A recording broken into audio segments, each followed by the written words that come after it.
All right, welcome back to WMAC Now with your host, Chuck Stevenson. Welcome to the weekend review for May 21st through the 23rd of 2021. I had to stop the earlier stream and just had too many interruptions and went ahead and deleted that. So we're going to start over again. Like 3 big events with ladies fights plus one other one that I'm going to cover tonight. Invicta is back. Bellator had some ladies bouts, and then the UFC as well. So first up, we're going to head to LFA 108, had a strawweight bout. Catherine Paprocki defeated Tiani Bali via submission due to rear naked choke. 4 minutes and 1 second of the third round. Paprocki climbed to 3-1. Valley on the left-hand side there fell to 3-3.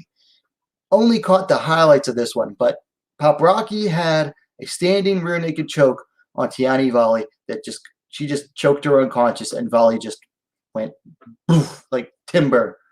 It was very nice submission win there for Catherine Paprocki. Then we move over to Invicta on Access TV. Had how many bouts? 6 ladies bouts. First up, Elise Pone defeated Chrissy Andali via TKO due to punches. 2 minutes and 7 seconds of the second round. Pone climbed to 1-0. And Dolly fell to 0-1. This fight started out really slow. They both seemed kind of hesitant. Pone just seemed really real stiff. I mean, she had a nice high guard and everything, but she seemed like real stiff for most of the fight. And then all of a sudden in the second round, she just started unleashing on Chrissy Andali, and I mean, just really let her have it. And Andali just, couldn't take the barrage and curled up, and the referee stopped it. So nice finish there for Elise Pone. Then in the second fight at strawweight, Fatima Klein defeated Ariana Melendez via submission due to rear naked choke. 3 minutes of the first round. Klein climbed to 1-0. Melendez fell to 1-1. Melendez seemed like she was going to do better on the feet, but Klein just decided, yeah, I'm not going to work with you on the feet, and just took Melendez down and just had her way with her down there. And really nice finish win there for Fatima Klein. Then in the third fight back up at flyweight, Josie Storts defeated Maria Jose Favela via unanimous decision. Storts climbed to 3-0. Favela fell to 2-1. This is an all right fight. Nothing like that really stood out to me that I can remember off the top of my head. But it wasn't a bad fight. Then also at flyweight, Claire Guthrie defeated Juliana Miller via unanimous decision. Guthrie there on the right climbed to 3-1. Miller fell to 2-1. This was the first of 2 somewhat controversial decisions. I personally didn't have a problem with the decision. Miller seemingly had one game plan: get the fight to the ground and work for the submission. And when she couldn't do it, she just basically went to, trying to hold Guthrie up against the cage. And Guthrie unleashed a lot of elbows on Miller when they were stuck up against the cage like that. So I didn't have a problem with the decision. It seems like some people on Twitter did. But whatever. Then we had the second controversial decision. In the co-main event, starting off the weekend for International Atomweight Month, Alicia Zappitella defeated Jessica Del Boni to retain the Invicta Atomweight title via split decision. I did not agree with this decision at all. Now, do I think Del Boni definitely could have done more to win this fight? Oh, yeah. I mean, couple of rounds, she waited way too long to really get going. And I think she just kept eating, the same right hand from Zappitella. Zappitella has 2 punches. She'll throw a jab, and then she throws a big overhand right. And that's really all she has in the stand-up. Now, I liked Del Boni's takedown defense, and I said that was key. And she stopped, I think, every single one of Zappitella's takedowns. I think a big part of the problem,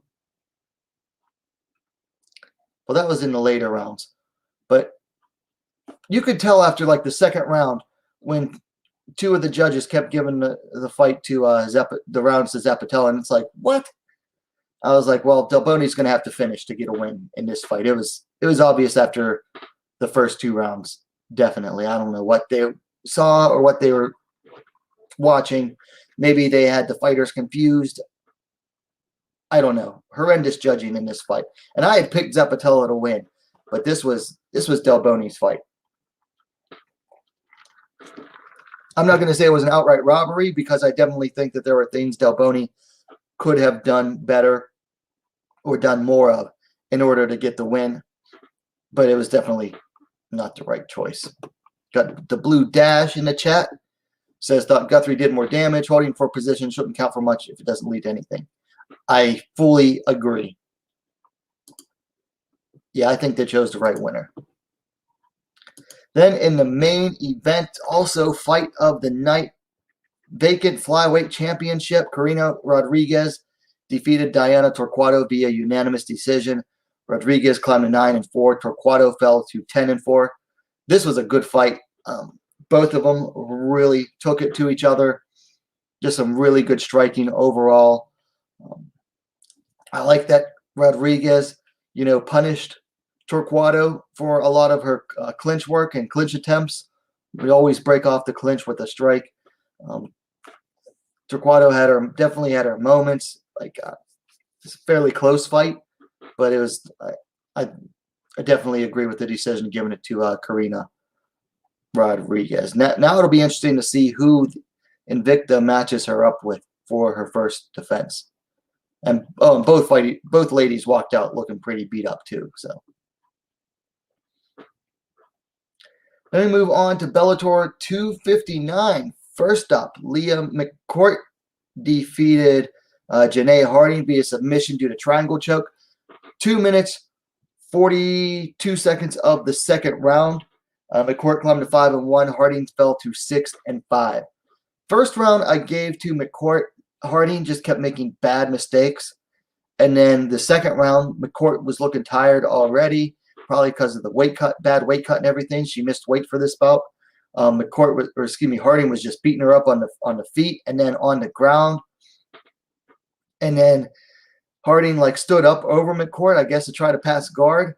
Ate a freaking up kick that landed really hard and just fell straight in between McCourt's legs, and McCourt latched on the triangle choke. Just unfortunate circumstances for Janae Harding. I mean, she was winning that round, and she was on her way possibly to getting a TKO as well. Just, you make a mistake, and you end up paying for it. So nice win there for Leah McCourt. Then down at flyweight, Tamiko Naba defeated Christina Catsicus via TKO due to punches. 3 minutes, 35 seconds of the third round. Naba climbed to 2-0. Catsicus fell to 1-2. I'll tell you what, Naba is a promising prospect. Do I think she belongs at Bellator right now? No, I'd rather see her somewhere like Invicta, although I'm not going to blame her for getting more money in Bellator. It's just that, she shows a lot of promise, and I think she'd get built up a lot better in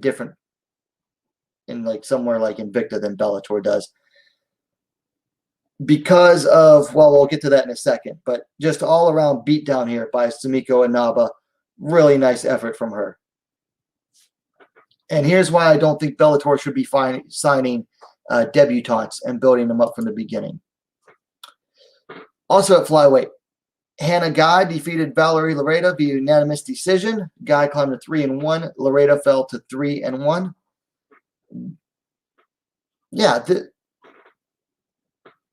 you sign these debutantes, you sign these new fighters, and they don't always they're not going to look good at the start, and you're supposed to be like this big promotion, but then you've got these absolutely low level fights going on, and you're trying to push certain fighters. Eventually they're going to get cracked or they're going to get exposed. And then that's what happened here. Hannah Guy, hey, good effort on her, but she's not a great fighter, and just totally exposed Valerie Loretta. Loretta looked like absolute crap in this fight. Kept throwing spinning crap that missed. It was way out of range. Got taken down like it was nothing. Just looked like absolute crap.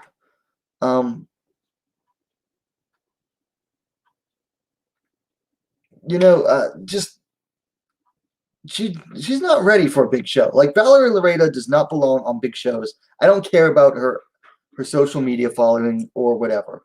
Now a lot of people are piling on and saying, "Oh, too much mind on social media and not enough at training."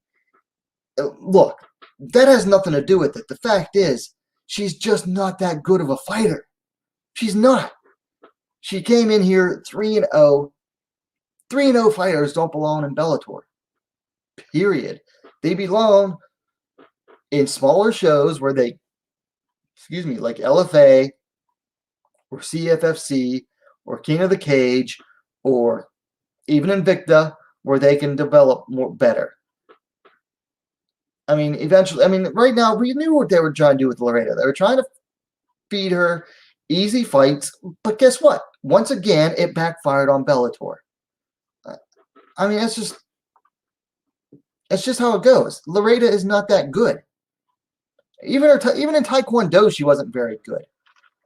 Like I was reading, like she repped Paraguay in the Worlds because it was the only team that she could get signed on to represent them in the Worlds. And then she went and lost. So she's just not that good. Like the social media thing, maybe, but it doesn't dispel from the fact that she was never very good to begin with. And she's got to work. She's got to start all over again from the beginning. I got to commend her coach, though, before the third round. Just told her, quit the spinning shit. The ground game's terrible, so don't let her take you down. He gave her some bitter pills to swallow. And the way she was looking at him was like, damn, he's tearing into me, and he ain't wrong. Take a look at the chat here. Judy V, welcome. Karina Rodriguez, decision was the right one. Yep. That upkick cost Harding. Yeah, I agree. A lot of people are saying, well, she has a history of, bad decisions, but, you could tell the way she collapsed at the kick. The upkick did it. Naba was, some reason. Yeah, well, that's a good question. Yeah, Diana Avsaragova doesn't belong in the rankings either. I think it just shows you how shallow Bellator's division is. That they put someone who's only 3-0 and got like one win in Bellator at that high. Personally, I think they'll give Hannah Guy someone like really hard in their next matchup. That's Bellator's tendency. If you beat their chosen one, then they match you up with a super tough bout in your next one. They did it to Christina Williams after she beat Heather Hardy, and then they did it to Emily King after she beat Ava Knight.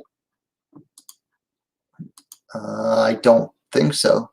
No, Vegas 28 is not this next weekend, not this coming weekend, but the next weekend. So it doesn't start until June.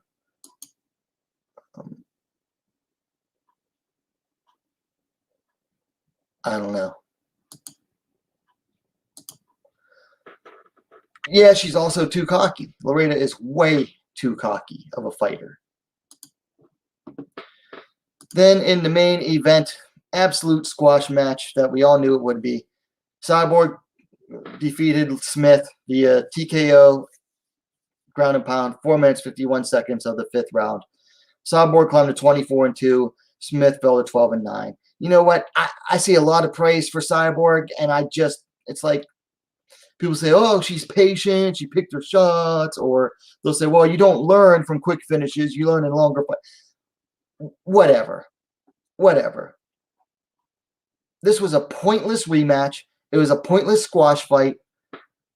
Cyborg should have put Smith away way earlier than she did. I'm almost positive that Cyborg's team had money on this fight going into the later rounds, which I think would have given pretty good odds, really favorable odds for that too. So, because there's no other reason for this fight to go on that long. Nobody gained anything from this fight other than getting both these ladies got paid. Nothing was gained by this fight. Whatever. I just don't like Cyborg. She's overrated as hell. Anyway, moving on to UFC Fight Night. Font versus Garbandt. 2 ladies bouts. First up at featherweight. Norma Dumont defeated Felicia Spencer via split decision. Dumont climbed to 6-1. Spencer fell to 8-3. I actually slept through most of this card. I came home from work. The fights were already on, and I just passed out and missed this one somehow. But Felicia Spencer not having a good time in the UFC lately. I mean, she's 1-3 in her last 4. Not looking good for Spencer. Just from what I saw the highlights, Dumont just outstruck her on the feet and really didn't give her the time to go to the ground.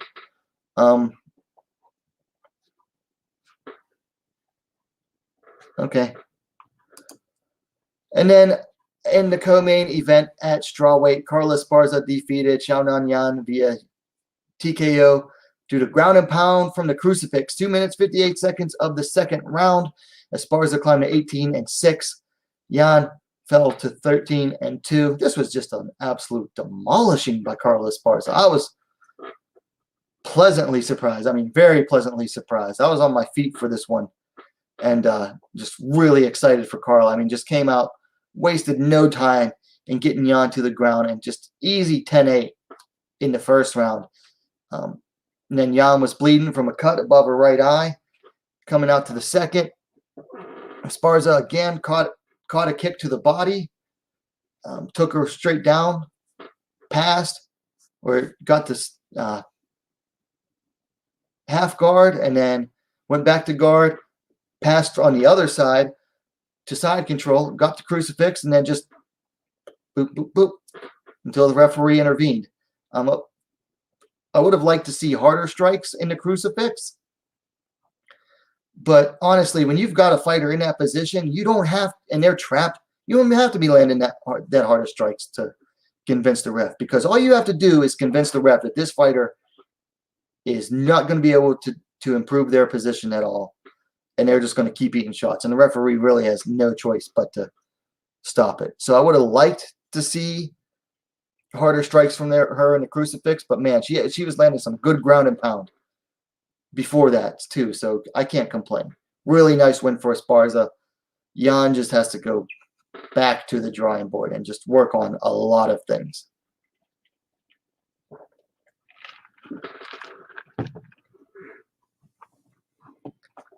Judy says Cyborg was a given. Yeah, I mean, it was pointless. It's a good call. It's a good call. So that's it for the weekend review. I didn't want to go too deep into these. I'm working on some other videos. I'll try to put them up before I go to bed tonight. But got some odds and ends here I want to go over. Unfortunately, this happened like late Thursday night, early Friday morning for International Atomweight Month. One Empower is supposed to go down this coming Friday, and it's postponed. Don't know when it's going to pick back up, unfortunately. I mean, this one has me down bad because I was looking forward to it. I took a vacation day that I'm still going to take. But just really disappointing. Unfortunately, the government there in Singapore said they're getting too many COVID cases again, so they just locked everything down. No one's coming in. Just sucks. And no date given for when they'll be able to put it on too. So, but picking me up on Friday night, Invicta announced the next Phoenix Series tournament for the atomweights. It's going to go down Friday, June 11th, right there in the middle of atomweight month. If you've never watched one of the Phoenix Series tournaments, they're interesting. It's a one-night tournament, 8 fighters. The first The quarterfinal round and the semifinal round are single 5-minute rounds.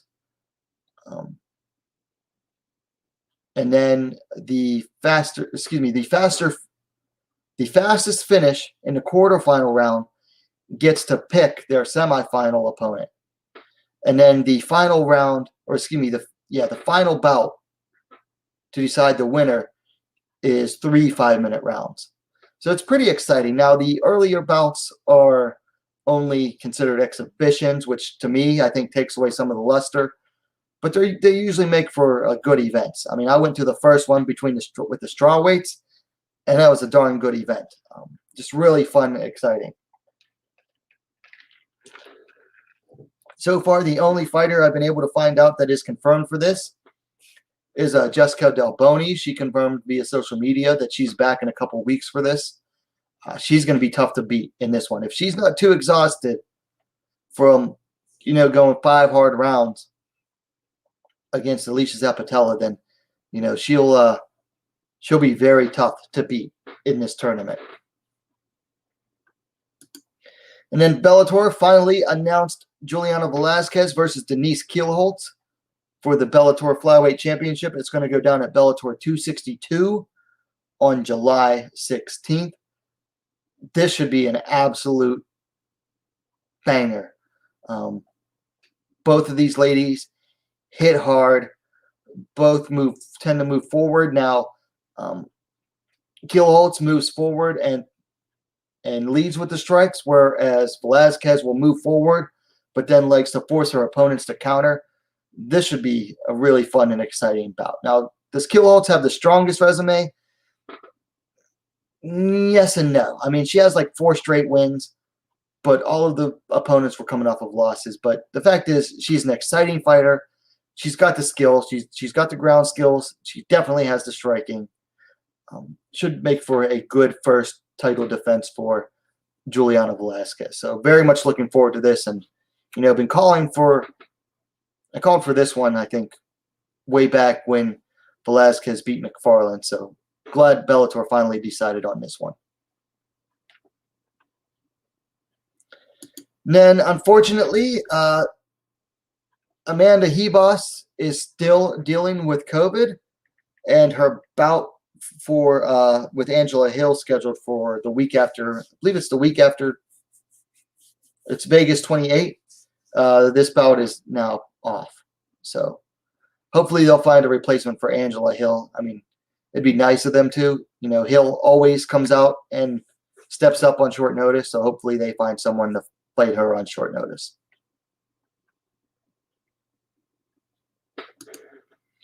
Then I mentioned this on Thursday night, but UFC announced a bout between Erin Blanchfield and Sarah Alpar.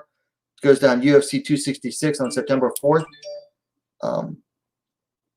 I wasn't sure of the weight class that this was going to take place at, but apparently it's going to take place at flyweight. So Blanchfield moving back down to her regular weight class of flyweight after she was scheduled to fight at bantamweight in her debut that got canceled. And then Alpar is now moving down to flyweight. I think this will honestly be a fairly easy win for Erin Blanchfield. But good to see her get another bout scheduled. And final thing I want to talk about, I talked about Double G7 before.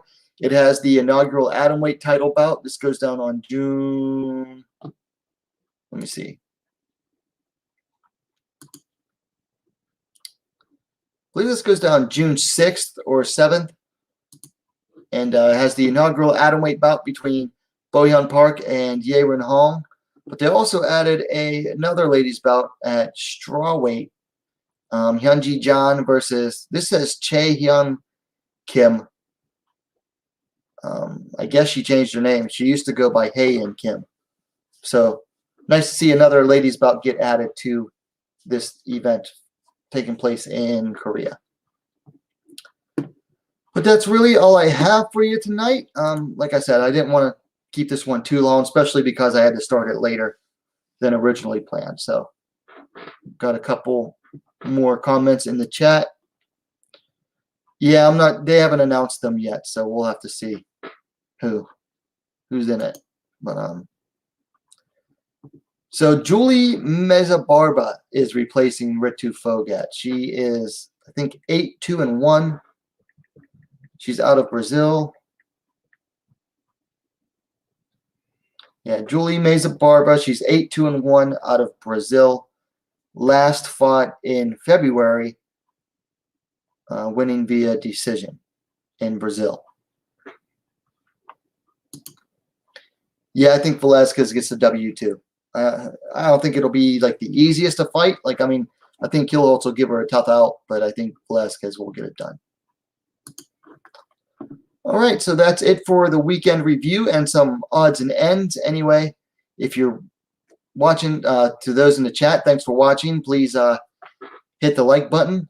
And if you're watching this on the playback, also please hit the like button. Let me know your thoughts in the comments down below. And if you haven't yet, go ahead, subscribe to WMAC Now, the most complete women's mixed martial arts dedicated platform on YouTube. Thanks for watching. We'll see you next time.